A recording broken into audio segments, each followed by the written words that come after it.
Hello and welcome to this part of Python 3 programming. I'm Shivshankar and as I said in my last part, we will go through lists. So lists are quite versatile data structure in Python. They can be used like an array, stack, or linked list, or a queue. So first we see what it gives us. So you can add, you can check for existence, you can delete an item, you can check for equality, you can check for greater than or less than, you can get an attribute, you can get an item, and this is important for the uh, index operation. Greater than or less than, you can add, you can multiply, you can initialize, you can iterate. Without iterate operation, you can't have a for loop as an or you can't do items or something. So okay, get items is important for items. Okay, you can do less than, you can have length function, you have less than, multiply, not equal to, and there are several other items. You can do append, clear, copy, count, extend. Okay, index, insert, pop, remove, reverse, and sort. Okay, so that's that. So we will get started. So list in Python is between brackets. So this is an empty list L. So if I say print, or rather simply type of L, I'll say list. It's of type class list. So we insert an item at index 0.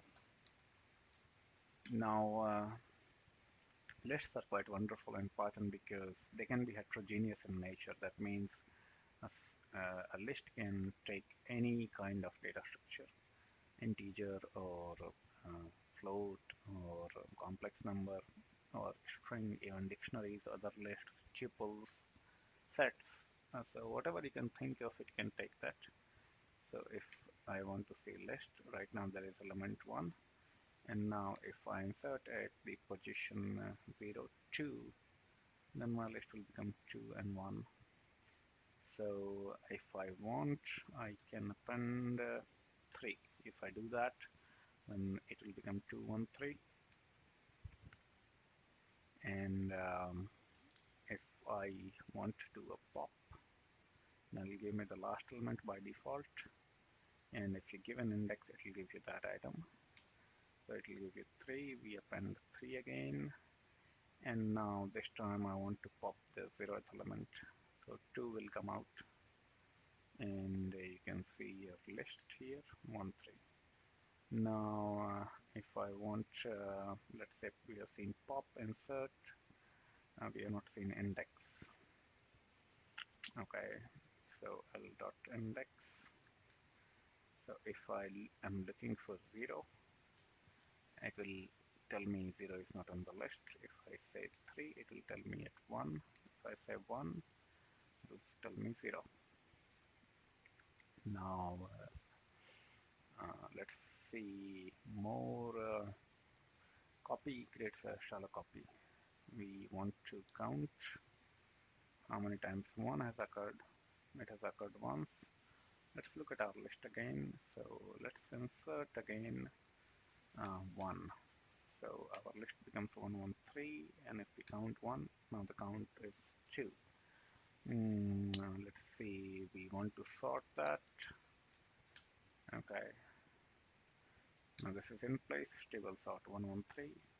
And if we reverse that, we can do reverse. And it will become 3, 1, 1. And if we sort it again, it will become 1, 1, 3. So that is that. If we want, we can remove an element. by value. If we want to remove 3, the first occurrence of 3 will be removed. If we remove 1, then it will remove the first occurrence. Now there is a concept of slicing in Python, so it applies both on string and list. By the way, list is a mutable type, it can be changed. So let's see our list. We append to this, say for example 2 and then 1, so our list becomes 1 to 1. We can add another list to this, 2 comma 3 comma 4, so our L remains same. If we want to do that, we can assign it to L again. So now L is 1 to 1 2 3 4, so that is the addition operation. Now if you multiply it with 2, the same list will be appended to itself, or if you do this, same operation happens. So that is that, and you can test it for equality with itself and or other list or this, or you can test for greater than equal like that, because it does support. So these are item by item. Oops, wrong command. Habit. Okay. Let's look at what other. Okay. So you can do indexing. So if I say 0, 1, 2,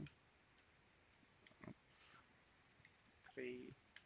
So like an array, you can access elements by this, and you can use n operator,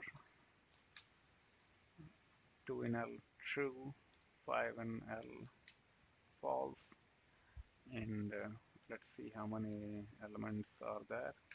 And there are 6 elements, and let's count again, 1 twice, and we can copy this, which will create a shallow copy. Let's create a shallow copy. L dot copy. L is this and M is this. M dot remove. I'm removing 4. Let's see L. So when you remove, the copy is now copy on write, so it will create a separate copy of M. L is not changed now, so you see the difference, right? Although it says shallow copy, that doesn't mean that if you change the content, the copy will be same. The copy changes. Okay, let's see more. Okay, I was talking about slicing. So L is this now. So you know 1 is at 0th position, 2 at first position, 1 is at 3. So let's do a bit of slicing. So you can say, for example, -1 from the right side, -2, 3, 3. So let's do a bit of slicing. L colon 0. So that gives you empty string.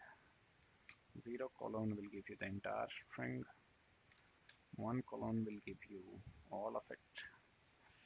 Colon 2 will give you the alternate values. So 1, 1, 3.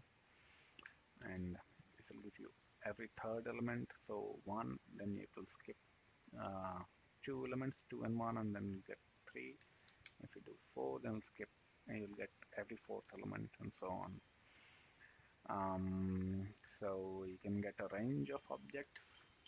So this is between 1 and 2. So when you do this, it is half close, half interval that will include 1 but will exclude 2. So this is position number 1 and 2, where index starts from 0. You can do it the other way also, but you have to be careful. I'll give you empty. For example, if you do this, it will give you nothing because 3 is greater than 1. So in reverse case, you can do this way and get the proper sublist of that. Now lists can be lists of lists. So 1 comma 2 comma 3 comma 4 comma 5 comma 6 comma 7 comma 8 comma 9. So say that it is more like a matrix, 3-column 3-row matrix. But now if you try to do this, it will say false. But if you say this, yeah, that list it present. So you can also put dictionaries. Sorry about that horn, if you have heard it. You can also put dictionaries and sets and tuples in this. You can also put strings in this. For example, hello. Let's put a small dictionary. Okay. Let's put a set.